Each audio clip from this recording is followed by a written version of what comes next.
প্রতিমা, এই কিছু খেতে দাও না, খুব খিদে লেগেছে। এই যে এইভাবে আর কতদিন চলবে শুনি?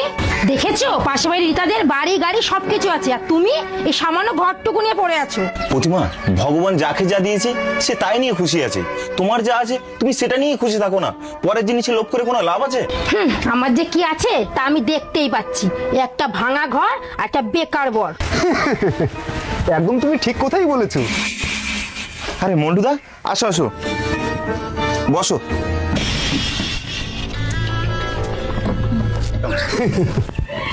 আরে শোন বাদল, এইভাবে আর কতদিন চলবে? নিজেকে একটু পরিবর্তন কর। আর বলো না মন্টুদা, ওকে বলে বলে হয় না, ও সারা জীবন গরিবই থাকবে।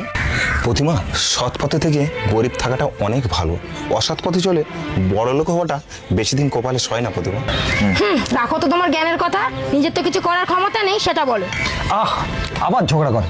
শোন বাদল, তোর জন্য না একটা ভালো কাজ আছে, যদি করতে পারিস তোর জীবনটাই বদলে যাবে। না মন্টুদা, আমি কোনো অসৎ কাজ করতে পারবো না। আরে সৎ পথে থেকে কে কি করেছে শুনি? এই সমাজে যারা সৎ পথে থাকে না তাদের কোনো মূল্য নেই রে, বুঝলি? হ্যাঁ মন্টুদা, তুমি ঠিক কথাই বলেছো। এই শোনো, মন্টুদা যেটা বলছে সেটা যদি না করো তোমাদের ভিখারির সঙ্গে আমি থাকতে পারবো না। আরে ব্যাপারটা বোঝার চেষ্টা কর, মাত্র তো কয়দিনের ব্যাপার। কাজটা করতে বলে না, তুই তবে রাজার হলে থাকতে পারবি রে। আরে কি এমন ভাবছিস, চল।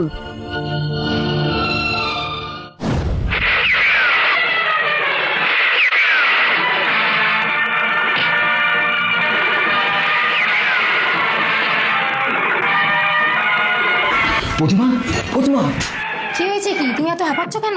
এই শোনো, আমাকে পুলিশ তাড়া করেছে। এর মধ্যে অনেক সোনা আর টাকা আছে, তুমি এটা রাখো। হ্যাঁ, টাকা, সোনা, এত টাকা? আমরা এখন আর গরিব নেই, আমরা বড়লোক হয়ে গেছি।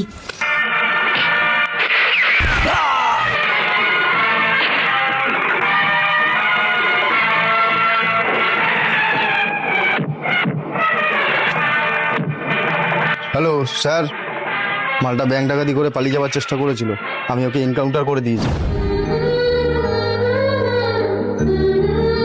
বাদল, কি হয়েছে তোমার? ওঠো, কথা বলো বাদল, ওঠো, কথা বলো বাদল। ও আর কথা বলবে না, ওকে সারা জীবনের মতো আমি ঘুম পাড়িয়ে দিয়েছি। বাদল, এটা আমি চাইনি বাদল, তুমি ওঠো।